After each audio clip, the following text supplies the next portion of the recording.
Қол созған үміт 42-ші бөлімге шолу. Джен Фарухты іздеп Бурханның үйіне келеді. Ол жерде Жансу мен Азраның тұтқында отырғанын білмейтін еді.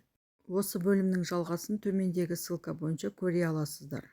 Джен келіп есікті қағады, бірақ қыздар ешнәрсе дей алмайды, өйткені Бурхан Азраға үндеме әйтпесе өлтіремін деп қорқытып қойған еді. Дженге Фарида әжесі хабарласады да ол кетіп қалады.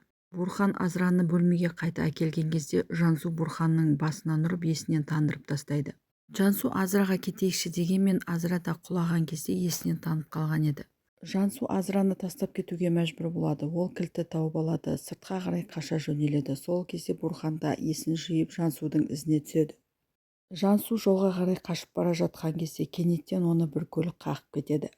Джен ұзаққа кетпеген екен. Ол көліктер жиналып қалғаннан кейін келсе Жансуды көреді. Сөйтіп Жансуды ауруханаға алып кетеді. Бурхан тығылып қалады. Ол Жансуды өлді екен деп ойлайды. Азраға келеді. Қызымның өліміне сен кінәлісің деп оны өлтірмек болады.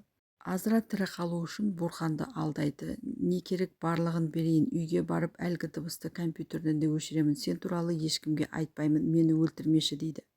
Сол кезде Жансуды іздеп Бурханның үйіне Сумру мен Хулия келе жатады. Джен Сумруға хабарласады, Жансудың көлік қағып кеткенін айтады. Сөйтіп Хулия мен Сумру ауруханаға қарай кетіп қалады.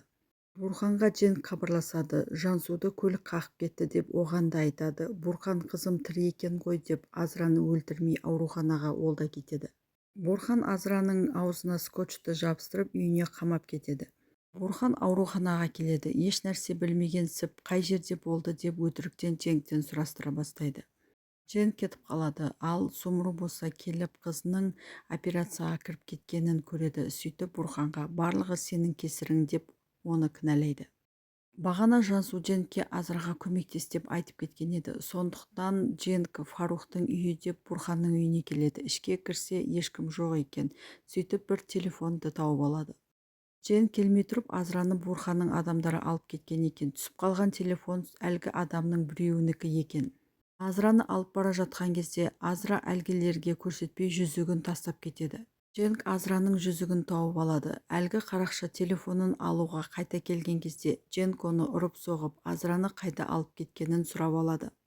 Дженг Азраны құтқаруға келеді. Сыртта тұрған дәу бәлені басынан ұрып есіне тандырып тастайды. Ішке кірсе Азра байлаулы орындықта отыр екен. Қасында екі адам бар екен. Әлгілер қарындары ашып кетіп қалған кезде Дженг оларға көрінбей ішке кіреді. Азраны босата бастайды. Азра Дженгтен кешірім сұрайды. Сөйтіп, менің әкемді өлтірген Бурхан екен деп оған шындықты айтады. Дженг Азраны босатып екеуі қашып бара жатқан кезде әлгі қарақшылардың біреуі келіп қалады. Сөйтіп Дженг екеуі төбелесе кетеді. Азра әлгі қарақшының басынан ұрып есінен тандырып тастайды. Сөйтіп Азра есіктен бірінші шығып бара жатады, ал Дженг артынан жүгіріп бара жатқан еді. Ал Азраны әлгі қарақшылар ұстап алады. Сөйтіп Дженг пен Азра қарақшыларға қайтадан ұсталып қалады. Операция аяқталады. Жансудың халі нашар дейді. Күтуіміз керек деп дәрігер кетіп қалады. Сумру Жансудың қасына келеді. Мына жерде сен емес, менің жатуым керек. Сен әлі тым жассың, өлмеші деп одан жалынады. Жансу кішкене сәтке есін жияды. Сөйтіп Бурханға қарайды. Әлгі қарақшылар Бурханға хабарласады. Мына қыздың күйеу жігіті келді, оны ұстап алдық. Олармен не істейік дейді. Ал Бурхан болса, қызымның жағдайына қарай олармен не істеу керектігін кейін сендерге айтамын дейді. Кенеттен Жансудың халі нашарлап, дәрігерлер сонда жүгіріп кіріп кетеді. Өкінішке орай, алған жарақаттары тым ауыр және көп қан жоғалтқандықтан Жансу қайтыс болады. Дженг Азраға қазір дәретханаға алып бара жатқан кезде маған шаш қыстырғышыңды тастап кет дейді. Сөйтіп мен босанамын да әлгілерді ұстай тұрамын, ал сен бұл жерден кетіп барып көмек шақырып кел дейді. Сөйтіп Азраны алып бара жатқан кезде ол әлгілерге көрсетпей шаш қыстырғышын тастап кетеді. Дженг оны алып алады.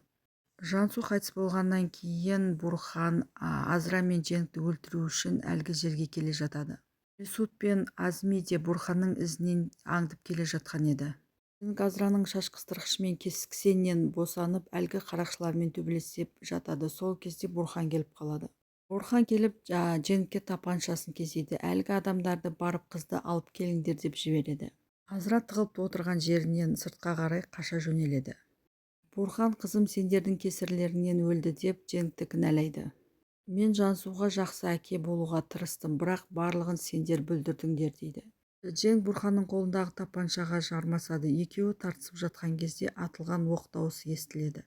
Бурханның ізінен аңдып келген Азми мен Месут атылған оқ даусынан ішке қарай жүгіреді. Алдын ала олар полицияға хабарласып, осында шақырып қойған еді. Бурханның адамдары Азраны ұстап әкеледі. Атылған оқ Дженге тиген екен. Азми мен Месут көмекке келіп, Азраны ұстап тұрған қарақшыларды ұра бастайды. Сөйтіп, Азра мен Дженгті құтқарады. Оқ Дженгтің денесін жанап өткен екен, яғни жарақаты жеңіл. Дженг Бурханды ұрып тастаған екен. Месут та келіп Бурханды ұра жөнеледі. Сенің кесіріңнен өрімдей жас қыз өмірімен қоштасты дейді. Полиция келіп Бурханды ұстап әкетеді. Дженг пен Азра аман-есен үйлеріне оралады.